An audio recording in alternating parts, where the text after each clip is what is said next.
Hebreos capítulo 8, por favor, amados hermanos, vamos a leer los primeros 6 versículos de Hebreos capítulo 8.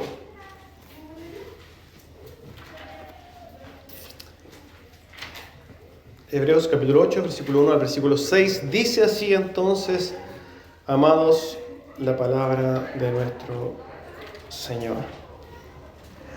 Ahora bien, el punto principal de lo que venimos diciendo es que tenemos tal sumo sacerdote, el cual se sentó a la diestra del trono de la majestad de los cielos, ministro del santuario y de aquel verdadero tabernáculo que levantó el Señor y no el hombre.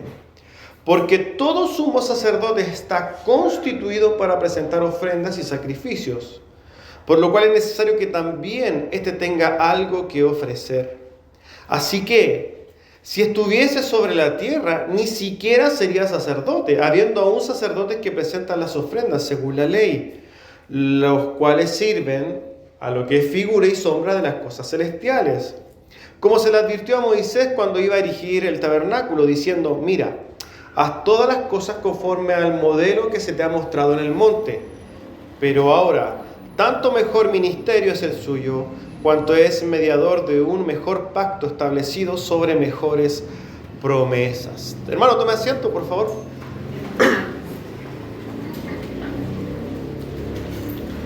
Un texto claramente un poco largo y bastante difícil de comprender ciertamente a primera vista. Pero esa es la intención de poder, ¿cierto?, exponer los pasajes bíblicos. El título del sermón es El verdadero tabernáculo. Y a modo de introducción al sermón del día de hoy, y en virtud de lo que hacemos prácticamente todas las semanas, tenemos que ciertamente hablar del contexto, ¿cierto? La semana pasada habíamos hablado del sacerdocio eterno de Cristo. Y no solamente la semana pasada, porque el autor ya viene hace unos cuantos capítulos hablando, ¿cierto?, del sacerdocio de Cristo.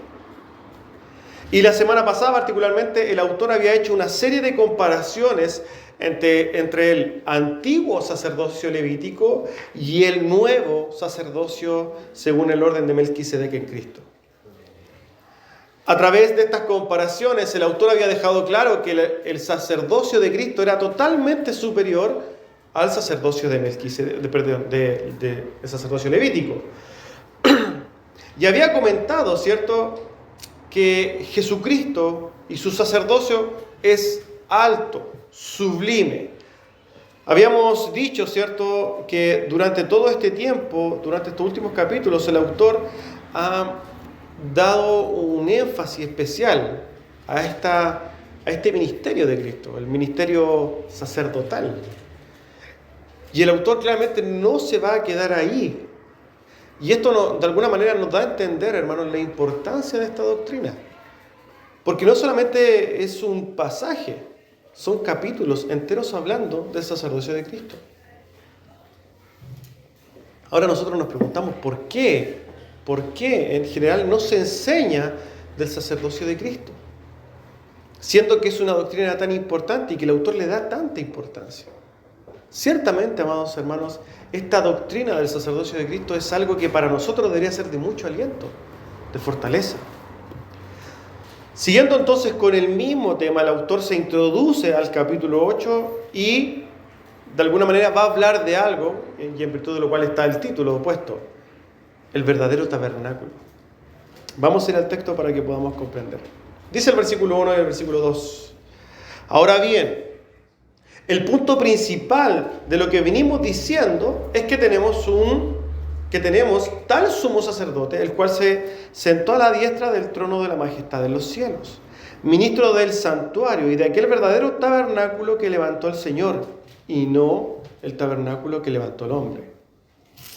Aunque el escritor claramente está enfocado, ¿cierto?, en el sacerdocio de Cristo, no quiere dejar de lado algo sumamente importante. Y es que no quiere olvidar y no quiere dejar de hacer hincapié también en que Jesucristo es el Rey. No quiere apartar, ¿cierto?, de la vista de los oyentes hebreos la realeza de Cristo. Él ya lo había explicado y de alguna manera había aludido a esto en el capítulo 1. Jesucristo es sacerdote y es rey. Recordemos que hay 3 oficios, ¿cierto?, que Jesucristo cumple. Esos oficios son sacerdote, profeta y rey. Son oficios que Jesucristo vino a cumplir. Ahora, llama la atención, ¿cierto?, las palabras con las que parte el capítulo 8 diciendo, porque el punto principal de lo que venimos diciendo. Sabemos que esto es un conector. De alguna manera está conectando lo del capítulo 8 con todo lo que he venido diciendo. Yo les estoy diciendo esto, pero el punto principal de lo que les quiero explicar es esto. Tenemos un sumo sacerdote que se sentó a la diestra de Dios y que, por lo demás, sirve en el verdadero tabernáculo. Jesús no solamente es sacerdote, es también rey.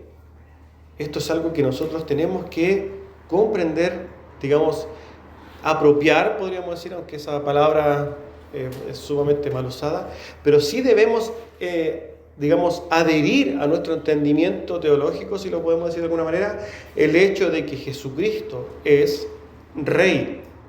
Y el autor usa esta frase, que está sentado al lado, ¿cierto?, de la majestad en los cielos.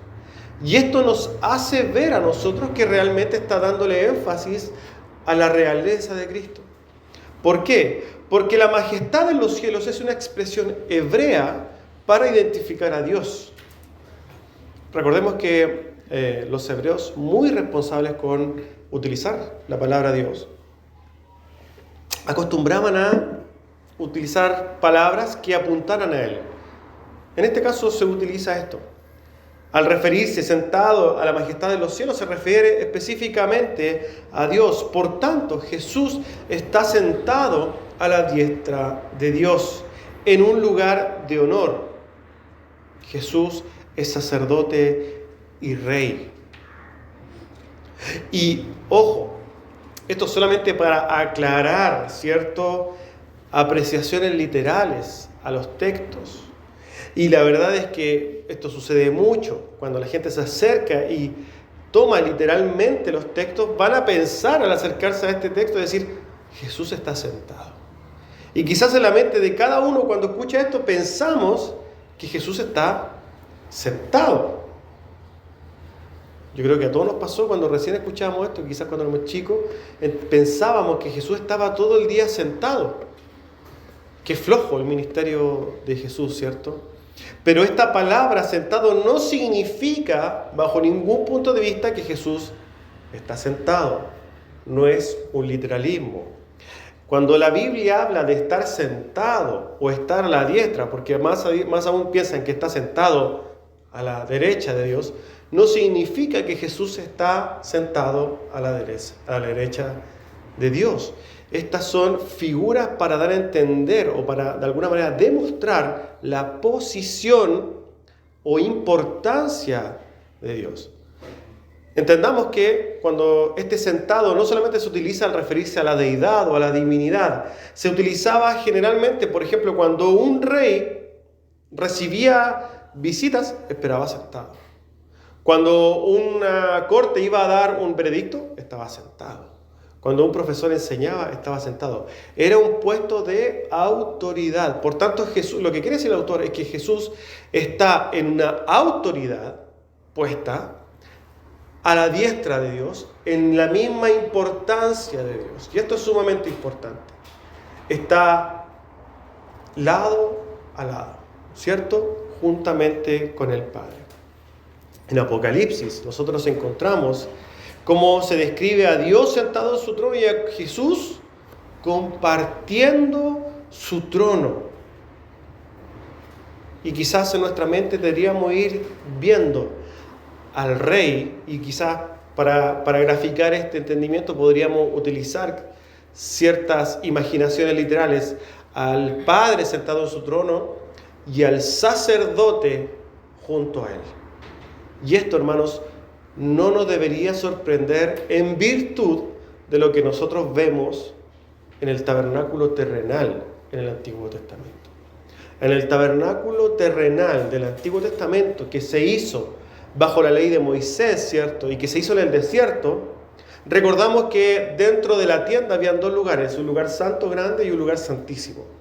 Y en el lugar santísimo era donde el Padre había puesto, ¿cierto?, su trono, de manera figurativa, su habitación. La habitación del Padre estaba ahí, en el lugar santísimo. Y el sumo sacerdote entraba ¿a qué? A compartir ese espacio junto con el rey. El sacerdote y el rey compartían el mismo lugar en el lugar santísimo. Y esto es lo que quiere decir el autor. En el trono, no en el tabernáculo terrenal, en el tabernáculo celestial, no el que está hecho por manos de hombres, en el que está en el cielo, el sacerdote comparte con el rey. Y el sacerdote a la vez es rey. Por tanto, nosotros entendemos, hermanos, que Cristo es Dios. Nosotros, hermanos, vamos a ver continuamente esta comparación entre el tabernáculo terrenal y el tabernáculo celestial. Y ciertamente, si comparamos estos dos ministerios sacerdotales, estas dos dinámicas de sacrificios, esta labor sacerdotal que se lleva a cabo en el ministerio terrenal y en el ministerio celestial, al momento de compararlos, no hay punto de comparación. El sacerdocio celestial de Cristo, según el orden de Melquisedec, es totalmente importante. Y ciertamente, quizás para nosotros esto no tiene mucho que ver, pero recordemos que los que recibieron esta carta eran hebreos. Y estos hebreos habían vivido toda su vida con el sacerdocio terrenal. Para ellos era importante. Volviendo a los sacrificios, el autor da a entender que el Padre ya no tiene que descender a este tabernáculo terrenal. ¿Por qué? Porque Jesucristo ha presentado un sacrificio a nivel celestial. A los sacerdotes, como habíamos dicho anteriormente, bajo el orden de Aarón, los había instituido por ley, pero al sacerdocio, según el orden de Melquisedec, lo hizo a través de juramento, mucho más importante. Los sacerdotes terrenales, según el orden de Aarón, estaban sirviendo acá en la tierra, pero el sacerdocio, según el orden de Melquisedec, era celestial. No hay punto de comparación. Y no hay punto de comparación entre el tabernáculo terrenal y el celestial. Entendemos, hermanos, que hay dos tabernáculos, ¿cierto? Un tabernáculo terrenal y un tabernáculo celestial. El autor va a seguir con su enseñanza y dice en el versículo 3 y 4: porque todo sumo sacerdote está constituido para presentar ofrendas y sacrificios, por lo cual es necesario que también éste tenga algo que ofrecer. Ahí se está refiriendo a Jesús. Así que si estuviese sobre la tierra, ni siquiera sería sacerdote Jesús, habiendo aún sacerdotes que presentan las ofrendas según la ley. Vamos a ver lo que dice el versículo 3 en orden. Lo primero que dice es que la labor de los sumos sacerdotes terrenales es la continua presentación de sacrificios. Los sacerdotes o sumos sacerdotes, según el orden aarónico, tenían que continuamente celebrar o presentar sacrificios, ¿cierto?, por el perdón de los pecados del pueblo. Continuamente, una y otra vez, una vez al año, todos los días, ¿cierto? Continuamente habían sacrificios que ofrecer. ¿Por qué? Porque esa era la labor sacerdotal. ¿Y por qué? ¿Qué pasaba con el sacrificio? ¿Por qué se hacían sacrificios? Porque esos sacrificios pagaban pecados de los hombres. ¿Para qué? Para que el hombre de alguna manera pudiera mediar con Dios, pudiera tener algún tipo de conexión, de comunicación. Si el hombre se acerca en sus pecados a Dios, ¿qué va a pasar si es que Dios se acerca a sus pecados? Se consume por la santidad de Dios. Por tanto, el hombre no puede tener ningún tipo de conexión ni comunión con Dios cuando está en pecados.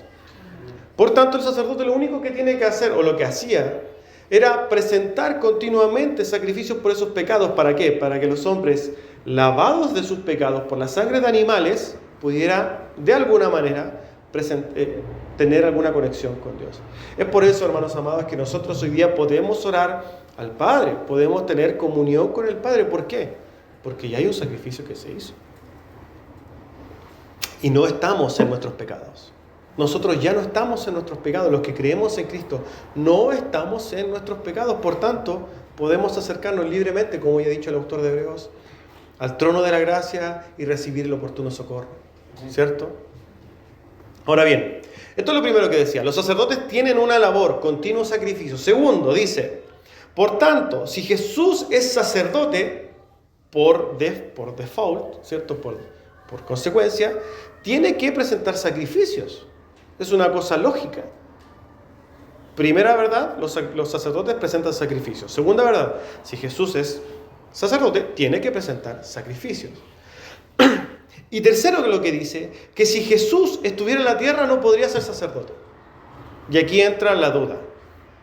¿Cómo si Jesús está en la tierra no puede ser sacerdote? Y la respuesta es preciosa. Jesús, si estuviera en la tierra, no podría ser sacerdote. ¿Por qué? Porque el sacerdote presenta sacrificios, pero los sacrificios que presenta, y el sacrificio en sí que presenta Cristo, no es terrenal. El sacrificio que presentó Jesucristo es celestial. Es de otra línea, podríamos decir. Es de otra categoría. Cualitativamente es diferente. Es de otro mundo, podríamos decirlo así. Jesucristo, el sacrificio que presenta continuamente, podríamos decir, delante del tabernáculo, fue algo que se hizo una vez y para siempre. Y llegó a nivel celestial. Por tanto, Jesucristo, si estuviera aquí a modo de sumo sacerdote presentando sacrificios, no podría ser. Porque recordemos que los sacerdotes, aparte, los sacerdotes terrenales tenían que venir, ¿cierto?, del orden arónico, de la tribu de Leví. Y Jesús no venía de la tribu de Leví. Jesús no podía ser sacerdote bajo ningún punto de vista, ni desde la perspectiva de la sangre de su descendencia, ni en virtud del sacrificio, de la calidad del sacrificio. No tiene nada que ver. Lo que hace el autor con estas palabras es decir que los sacrificios terrenales no tienen nada que ver con los sacrificios eternos y perfectos de Cristo. No hay punto de comparación. Y no pierda de vista algo, hermanos, que esta verdad se la está diciendo a hermanos hebreos que nacieron, crecieron y vivieron con esta labor sacerdotal. La labor sacerdotal, el tabernáculo terrenal y todo lo que tenía que ver con la dinámica de sacrificios era algo que venía de la mano con la historia misma del pueblo de Israel. No había pueblo de Israel si es que no había templo, básicamente. Siempre fueron unidas. Por eso, para la mente de un hebreo, pensar en desestimar la labor sacerdotal era algo impensado. Y es por eso que el autor de alguna manera apologiza o presenta tanta apología de alguna manera de esta verdad, porque tiene que enseñarle a los hebreos que esos sacerdotes, sumos sacerdotes, eran sombra solamente de lo que habría de venir. La labor entonces sacerdotal que desarrolla Jesús es en el mismo cielo, en la presencia del Padre y en el tabernáculo celestial, el verdadero tabernáculo. El único capaz de entrar a ese tabernáculo celestial era el mismísimo Jesucristo. Y ciertamente, hermanos, esta doctrina es preciosa. Es una maravillosa verdad. No hay punto de comparación. No hay punto de comparación entre un sacerdocio terrenal y el sacerdocio de nuestro Señor Jesucristo. El sacerdocio de nuestro Señor Jesucristo es alto, sublime, excelso, perfecto, incomprensible. Ahora bien, el autor va a seguir hablando de los sacerdotes terrenales y dice en el versículo 5, los cuales, vamos para aclarar, los sacerdotes terrenales sirven a lo que es figura y sombra de las cosas celestiales, como se le advirtió a Moisés cuando iba a erigir el tabernáculo, diciéndole, mira, haz todas las cosas conforme al modelo que se te ha mostrado en el monte. El contraste entre el sacerdocio terrenal y el sacerdocio de Cristo sigue mostrándose. El autor explica que el servicio, la construcción, el diseño del tabernáculo en la tierra son solo sombras y figuras de lo celestial. Y esto explica, hermanos, una verdad impresionante que los hebreos debían entender. Como hemos dicho, hermanos, para los hebreos no era algo simple hablar de esto. No era llegar y decirle a un hebreo: oye, ¿sabéis que este sacerdote no sirve? Olvídate de este sacerdocio, porque no importa. No puede ser eso. No es así de simple. Recordemos que la formación judía, la formación hebrea, de alguna manera, la impregnación de la ley de Moisés, del ritualismo, de la ceremonia desde niños, para los hebreos, era algo que se hacía de modo, diligente. Todo hebreo conocía la ley.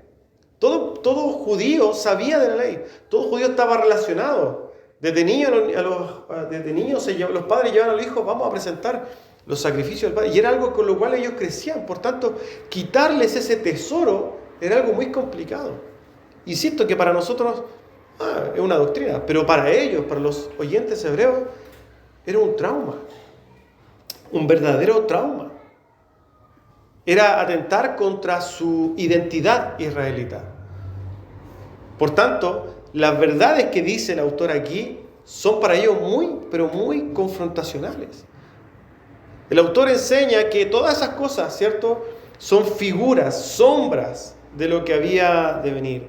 Todo lo que se hacía en ese lugar, como ya lo hemos visto nosotros a través de estudios, el estudio de Cristo en el Antiguo Testamento que hicimos hace ya un año más o menos, vimos, ¿cierto?, que todo lo que había en el tabernáculo en el desierto apuntaba a Cristo.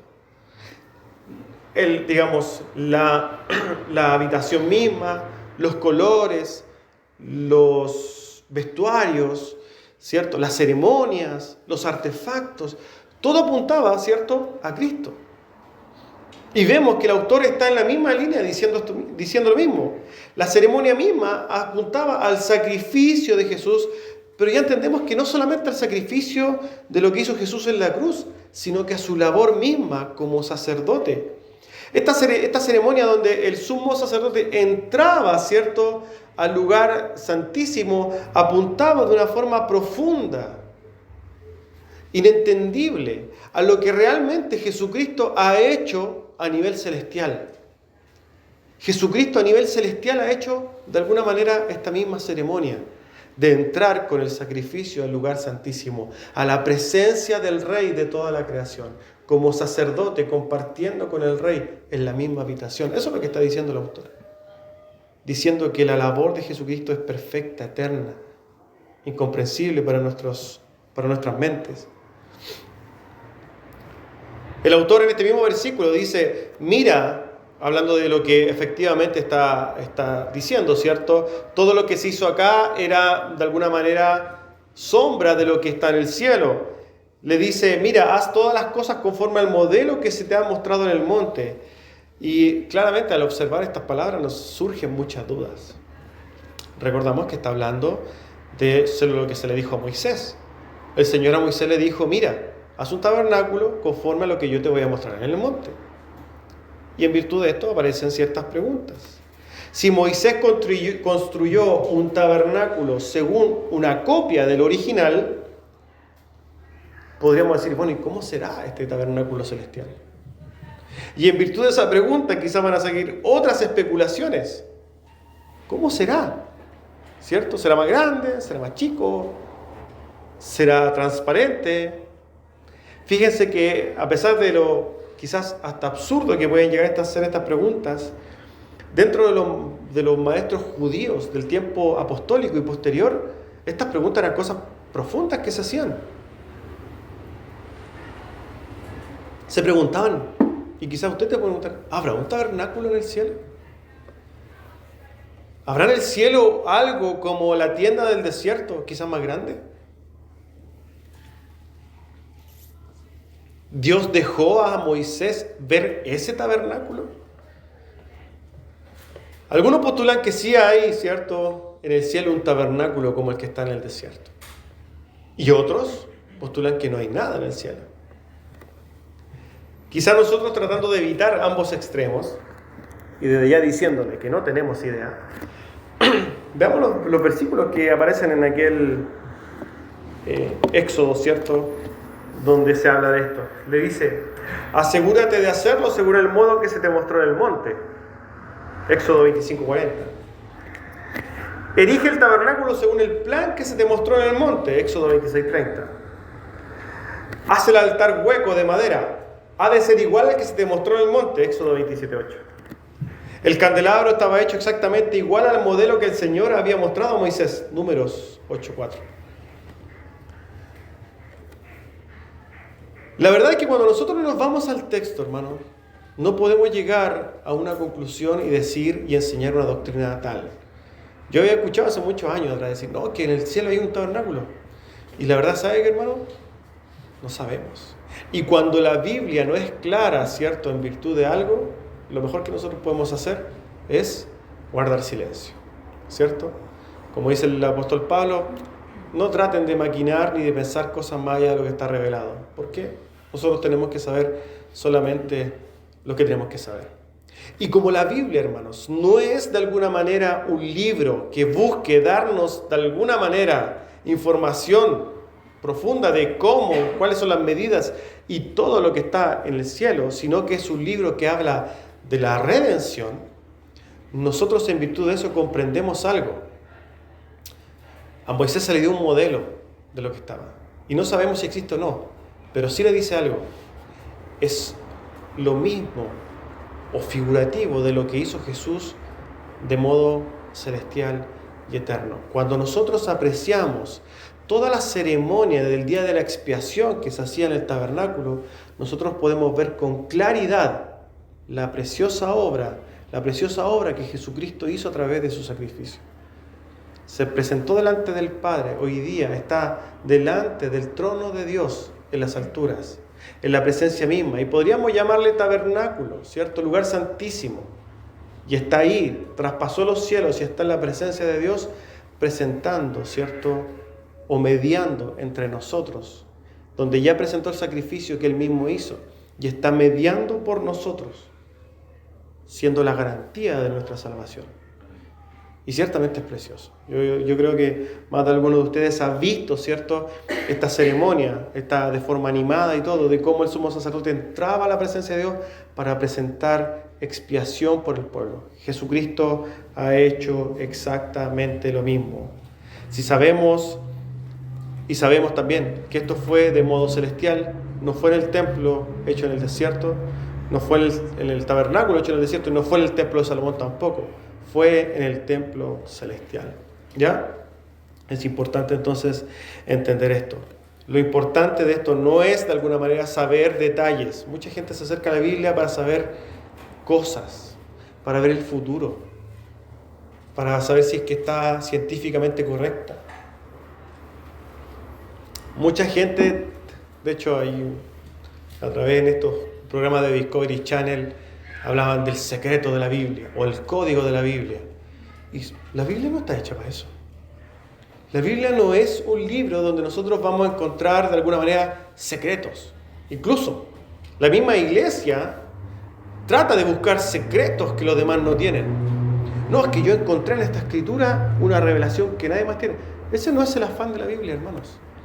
La Biblia narra el plan de redención, la unión entre Dios y los hombres. Cuando nosotros predicamos el Evangelio, hermanos, ¿saben lo que predicamos? Toda la Biblia. ¿Y saben por qué predicamos toda la Biblia? Porque la Biblia hace algo. La Biblia cuenta algo. La Biblia muestra a Dios como es. Por eso nosotros estudiamos los atributos de Dios. La Biblia muestra al hombre tal como es. El pecado. La Biblia muestra qué los separa y por qué están separados. El pecado, ¿cierto? Y la Biblia muestra a quién va a unir al hombre y a Dios, a Jesucristo. Eso es lo que hace la Biblia. Y es lo mismo que nosotros hacemos a través de la predicación del Evangelio.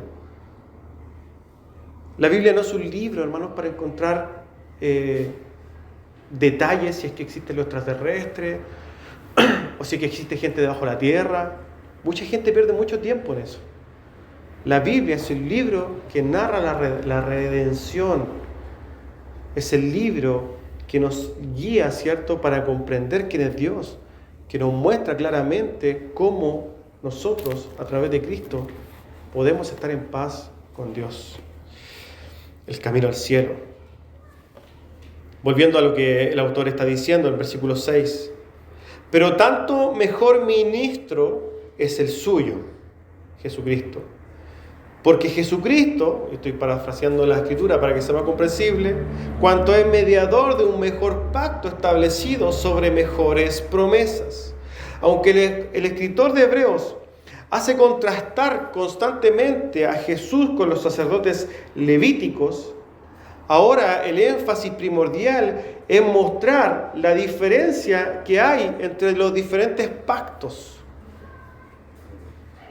Sin perder la línea o el argumento que está hablando el autor de decir, hay una comparativa constante entre el servicio levítico y el servicio celestial, tabernáculo terrenal y tabernáculo celestial, le está diciendo, sin perder de vista eso, que conforme a esa misma verdad, nosotros estamos en un mejor pacto.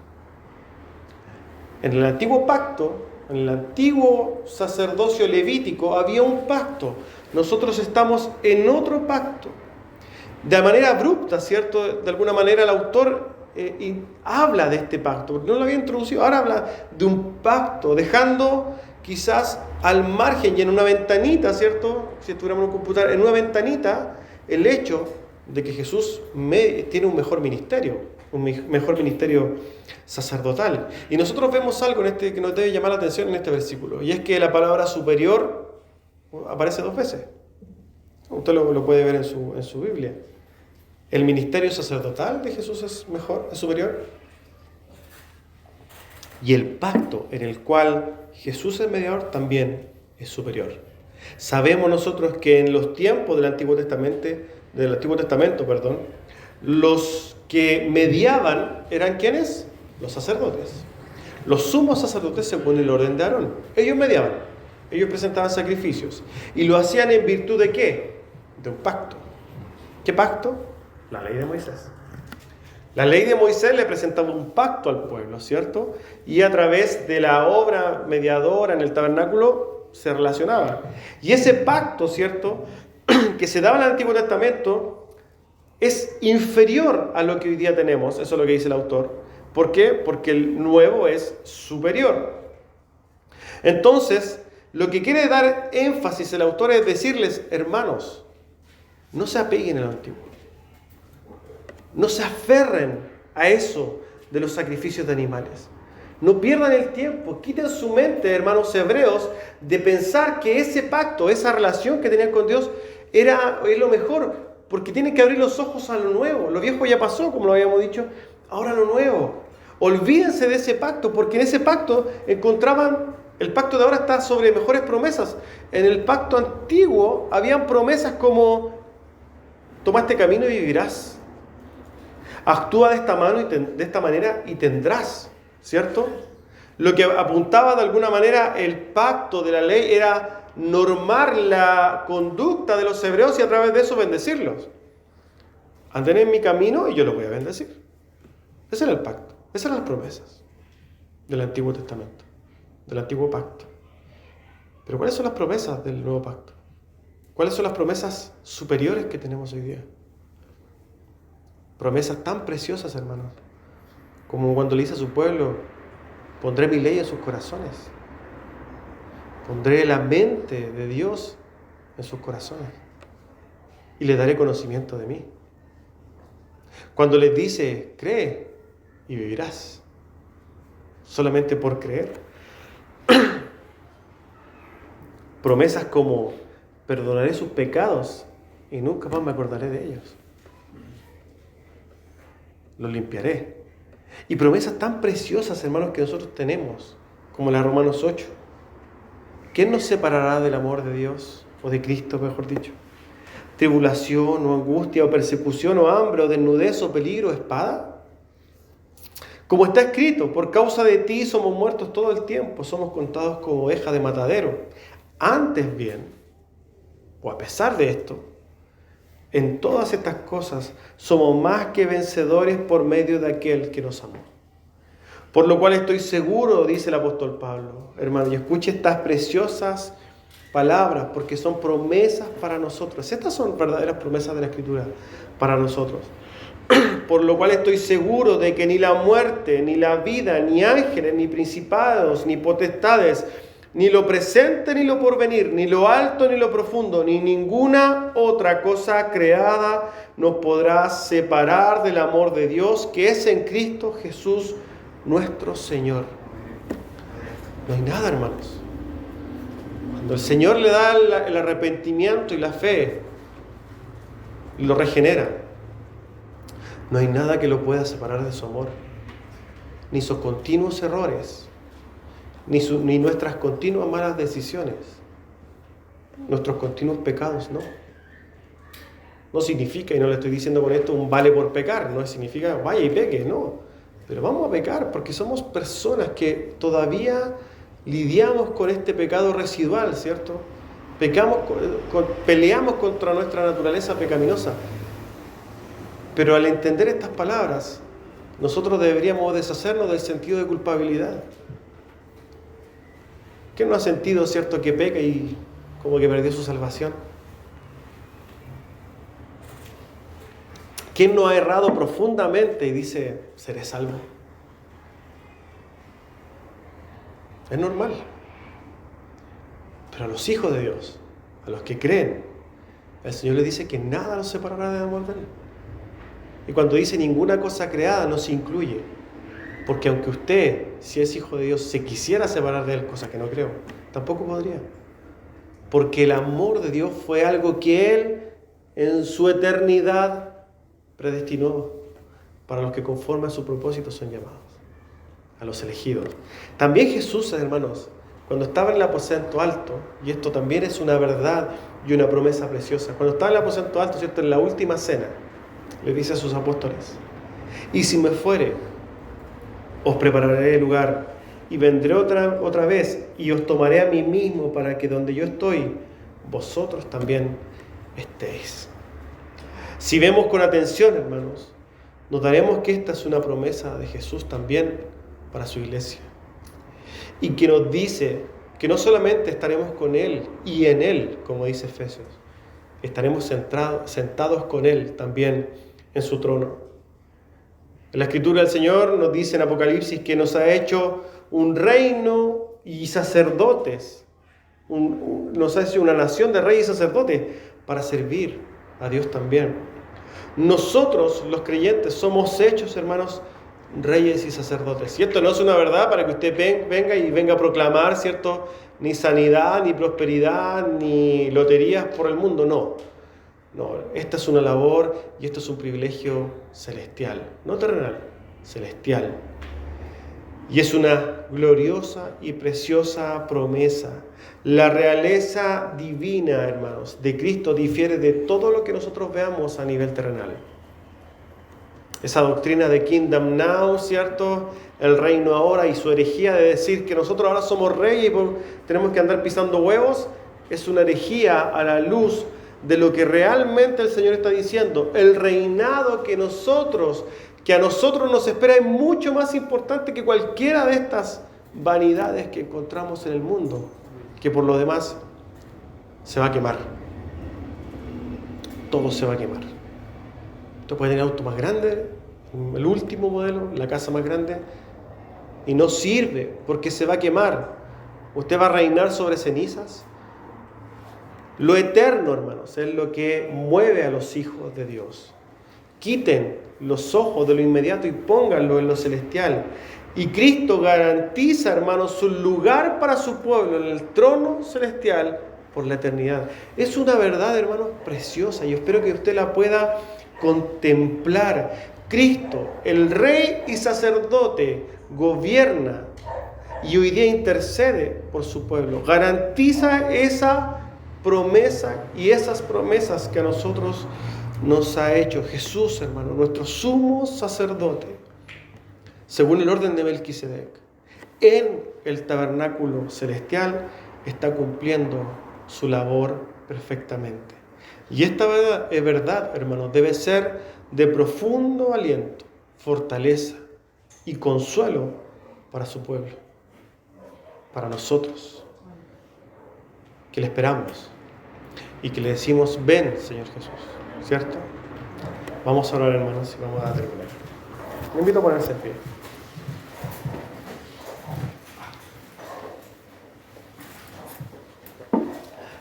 Amado Padre Celestial, qué preciosa, Señor, es su palabra. Qué fortaleza para nosotros, qué ayuda, Dios. Qué alimento más precioso, Señor, que nos ayuda a combatir, Señor, que nos ayuda a resistir, que nos ayuda a pelear, Señor, la buena batalla. Gracias, amado Dios, por darnos y iluminar nuestros corazones con estas verdades eternas y celestiales. Oramos, Señor, para que no solamente hoy día podamos meditar en ellas, sino toda la semana, y por qué no toda nuestra vida, viviendo, Señor, y alimentándonos de estas preciosas esperanzas que, Señor, usted en su palabra pone y que usted ha firmado, que usted, Señor, ha sellado con su propia sangre. Alabamos y bendecimos su nombre, Señor. Le glorificamos. Y ciertamente, Señor, esperamos, Señor, estar en su presencia. Decimos como su iglesia: venga, Señor. Venga pronto, Señor amado. Su esposa lo espera. Nosotros, Señor amado, mientras tanto, mientras usted, Señor, venga, estaremos luchando y estaremos, Señor, disponiendo nuestras manos, y pedimos, amado Rey, que nos acompañe, que nos ayude, que ponga gracia en nuestras palabras, Señor, que nos ayude a través de su Santo Espíritu, que usted nos lleve a predicar su glorioso evangelio, la expansión de su reino, y que usted, Señor, conforme a su propósito, haga esa obra preciosa de redención. Alabamos, Señor, su nombre, y le damos gracias por esta palabra, por este servicio, Señor, por este culto de adoración a su nombre, en los méritos, en la obra preciosa, Señor, de su Hijo amado Jesús. Amén. Hermanos, hemos concluido esta mañana.